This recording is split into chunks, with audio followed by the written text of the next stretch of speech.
All right. So I'm super excited about the next speaker. Carl Radke is joining us today. Super excited. For those of you who might not know Carl, he's a really busy guy. So Carl is originally from Pittsburgh and went to Syracuse University, where he started by studying TV and film. And he actually worked in both TV and film production and as a model. And then it went into medical sales. And then he eventually started splitting his time between being the star of a very successful and crazily addicting Bravo show called Summer House. And what he also does is he also founded with some of his co-stars an amazing drink called Loverboy. And I'm super excited for Carl to tell us about it. Hi, Carl. Hi, Marie. Thank you. That's quite the introduction there, I must say.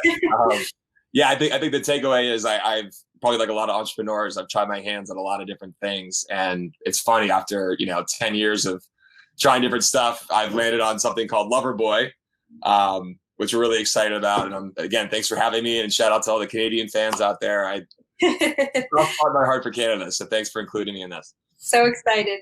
And so maybe we should explain where you're calling from right now, actually. So yeah, you might notice my background. I'm visiting my mother in Pittsburgh, and this is her bedroom, and it's kind of the backdrop for now. It doesn't get more entrepreneur than that. I love it. No, it's very inspiring in here, I must say.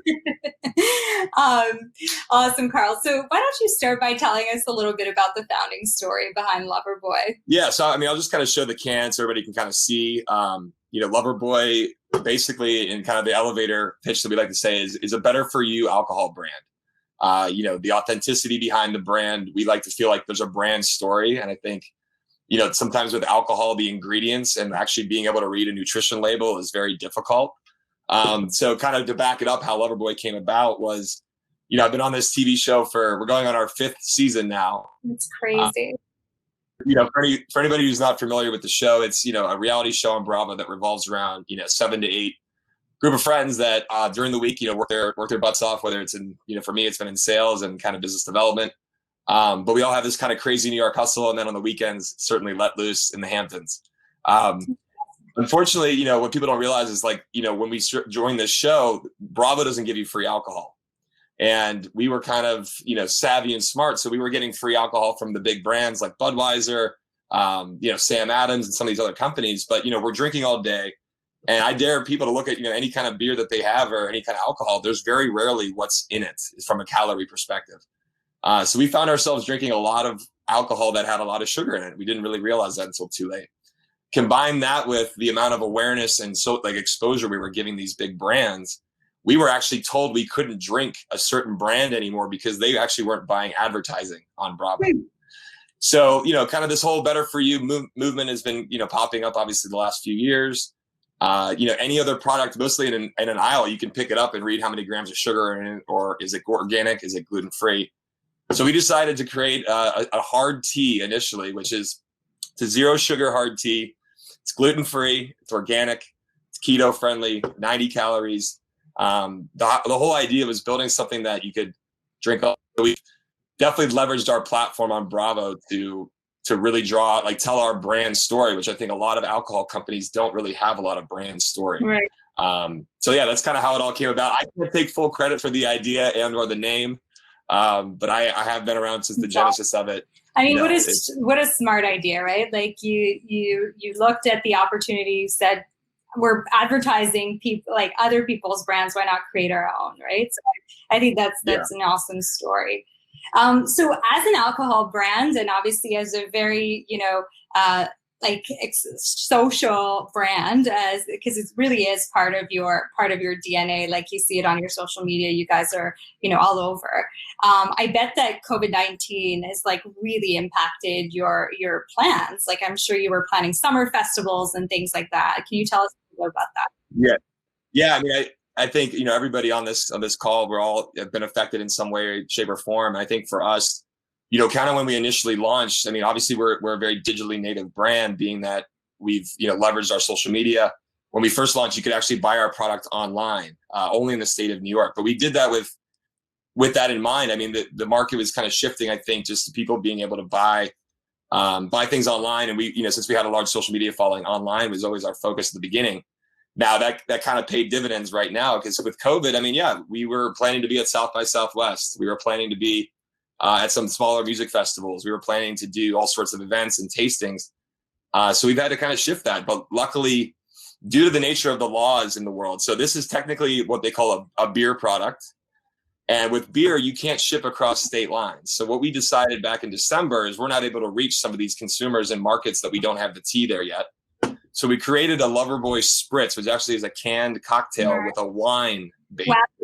So product innovation that came out of the challenge. It came out of it. We were kind of ahead of it. So we were able to ship direct to consumer our product. And during COVID, alcohol sales have gone crazy.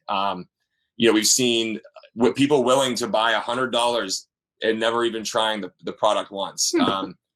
That's been great to get that feedback and response. But COVID's definitely changed because we're alcohol. We want you to try it and taste it and sample it. And that's been a challenge. So we've been trying to think about how to get people to try it without feeling like they're throwing away the bank. So we've done some things where people are buying it, but that includes a free ticket to hang out with us on a Zoom chat. The Spritz for Support event, right? Right. Yeah. So we, obviously, I think social impact is something that's been kind of discussed a little bit here already. Clearly, we are in business to make money, but I think for times like during COVID and obviously the social injustice going on, we felt like as a young brand who want to speak to our consumers was to support those affected. So the first Spritz for Support, we actually donated $25,000 to like the Bartenders Guild, because obviously these people are serving our drinks. We wanted to give back to that community. So that's been a really good way to engage with our fans and followers, because normally they could come to like a Whole Foods for a sampling or, come to an event. But I think kind of like what we were talking, Allbirds was discussing was just kind of like giving back is super important. And we wanted to kind of like, remember that we need our fans and followers to buy our product, but we can speak to them in a social impact way. It actually benefits both people awesome. Too. And we talked a lot about the B2C side, but you're in sales. So you actually deal with the B2B side. And I thought, when we chatted last, explaining a little bit to some folks here in retail, how you're selling right now would be pretty interesting as well. Yeah. I mean, listen, we're obviously the B2C is important. We've had, some really good relationships with Whole Foods. But I think like right now it's like, we have this kind of omni-channel approach, and that's what we went from the beginning. We love, you can walk into potentially a grocery store and buy our product. We love that you can go online and buy our Loverboy Spritz. It's made it really challenging for me as the sales guy, and anybody else who's out here is probably used to knocking on doors and doing things, a little differently. I mean, I was delivering the first, 100 cases of this product by myself to some of our suppliers and vendors. So that's obviously shifted. And now, you know what? I've been actually leaving like voice or like cameos almost for some of my best buyers, just thanking them. We do a lot of reposting of, I'll tell a grocery store if they get the new product in, take a picture and text it to me personally. Trying to make like buyers meeting you on Zoom and you sending them like a can at home for them to try, right? Correct. That's awesome. Correct. Yeah. Yeah, we're trying a lot of different things. I mean, I think for us, we've only been on the market for a year. Being a startup, I think we have the advantage to pivot very quickly and make some changes. I think for me going into COVID, I actually thought our business was going to be done because like we couldn't do the in-person, we couldn't have these events. But I was actually mistaken. I think it helped us kind of refocus where we wanted to spend our attention. Yeah, that's awesome. And so on that note, like what are some of the big lessons that you have about like how to properly build the brand and like ultimately what you think is making you successful through these hard times? I mean, I think building the brand for us, I think Edwina mentioned just authenticity. I think a lot of alcohol these days, especially like, your Bud Lights or your Corona, dare I say Corona, there's a lot of hollow brands. There's not really a backstory. So the thing we love the most is like, you really know the people behind the company. Yeah. And secondarily, and this is something I think we really need to hit home, is do not forget about female consumers. Historically in alcohol, a lot of alcohol is not meant and ever really built towards with women in mind. Obviously Bravo's got a large female audience. I think the numbers are like 70% of women make the buying decisions in their household. But that's usually like more, it's true. We market to women across other categories, but alcohol, it's true. It's a lot less. Yeah. So we wanted to, I think, even with the White Claw phenomenon we've seen, it was the women that started adopting it early. And then obviously the fraternity guys and, the men it's kind of shifted. So I think for us, it was very important to have a brand that spoke to females, being colorful, being refreshing and tasty, having some more flavor profile than maybe some of the other competitors out there. And then I'd say the third thing for building the brand is, I know it's cheesy, but we did things differently. I mean, we worked with a branding agency on the logos and the canning that never had worked in alcohol before. It was a CPG branding agency that, focused on maybe non-alcoholic products or, different things in different categories. Awesome. So that's something for us. We wanted it to stand out on the shelf. You definitely stand out on the shelf with that color. It's definitely awesome. One tactic that I've seen you do really well is texting your consumers. You want to talk about that a little? Yeah. So, obviously with knowing the people behind the brand, it's really important, I think, to engage with that buyer and that customer. Obviously, it helps to have a social media following and have a Bravo reality show behind us. But what we started using a thing called Community, and it's basically an app where you can actually text anybody who signs up, or you can actually engage in conversation. So when we've done new product launches, we've texted the community, and people actually text back thinking it's me or Kyle or one of our other co-founders. Wait, so it wasn't you? Like I thought I was texting you. you thought you were texting me, but luckily we have a little bit of help because I wouldn't be able to handle all the messages. But yeah, I think we wanted to communicate with our consumers that that's how they're sharing that they bought the new Loverboy. They're texting their group chats, they're sharing it. So I think being able to have that open dialogue with our customers, and then also we were able to do texting to order. I think a lot of people, email marketing is kind of, you're a little fatigued, and I think being able to reach people with a text in a fun, light way has been really important for us. That's awesome. Good. Well, we don't have too much time left, but I wondered, is there any like technologies that you're excited about right now that you're leveraging that you want to share? I know.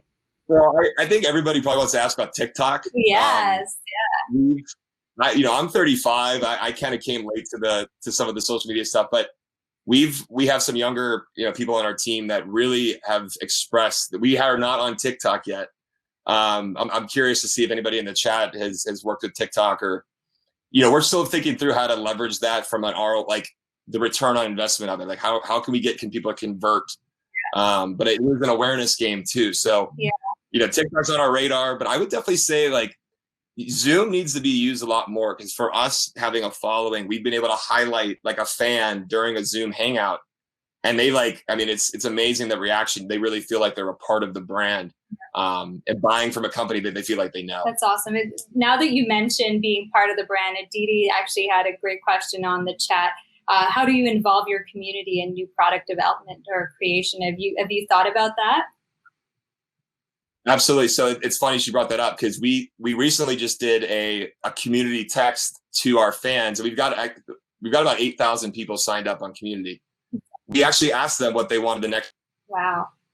And that's awesome. We were able to very quickly distill a new flavor based upon what our fans and followers want, which actually is going to be a Paloma, which is like a grapefruit cocktail.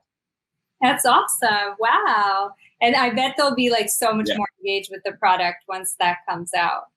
One last question that came from Trey. Totally. So go ahead, Carl. Sorry, there's a lot here. Go ahead. No. I was just going to say, I think the key here is, obviously having your customers feel like they have a voice was super important to us. Our brand is all about being social. So you need to have those same initiatives to help, whether it's, hey, tell us a new flavor. Where should we launch next? Tell us your favorite market in your city that we should try and sell to. That's been super important, is getting that feedback. Right. And doing it via text is definitely a very unique way. I love it. So last question from Trey. I think he was curious about how you talked about Zoom as a potential customer engagement tool. So maybe it's with the Spritz for Support. How did that all work? Yeah, the idea was how do we generate excitement around a product where we can't be in person with you? kind of like with the Allbirds. I mean, I've purchased Allbirds before. I mean, the unboxing is a moment and an experience in and of itself. We thought through, okay, these people are going to buy this spritz. They're going to get an invitation to a Zoom. We want them to open up this box and feel like, so we actually told people to save the opening until we got on the Zoom. To like wait to drink. So, that's torture. Yeah, I think some people snuck it in, but I think that opening of like everybody can remember, a birthday or Christmas or getting a gift and that opening. So we really want to make that an experience in and of itself. So when you open our spritz, it says "Hello, Lover," and it's very Instagrammable. And we were able to use that within the Zoom platform to get people's feedback. I mean, we'd have so many people that we'd throw them up on the thing and they'd ask us questions about the product or, maybe even Bravo stuff, but it was really interactive and kept people engaged because they weren't sure if they were going to get picked on. Well, incredible job at seeing the opportunity, jumping on it and creating an amazing product, Carl. Super inspiring. Thanks for being with us. And yeah, I want to say we're going to get it up to Canada. Luckily, we have had conversations. We actually are looking at doing our production in Canada. So Canada's doing things a little differently. Amazing. I'm sure there's people from the production side here. So they'll be link me or whatever. But I hope to get this up to Canada soon. We love you guys. Awesome. Thanks, Carl.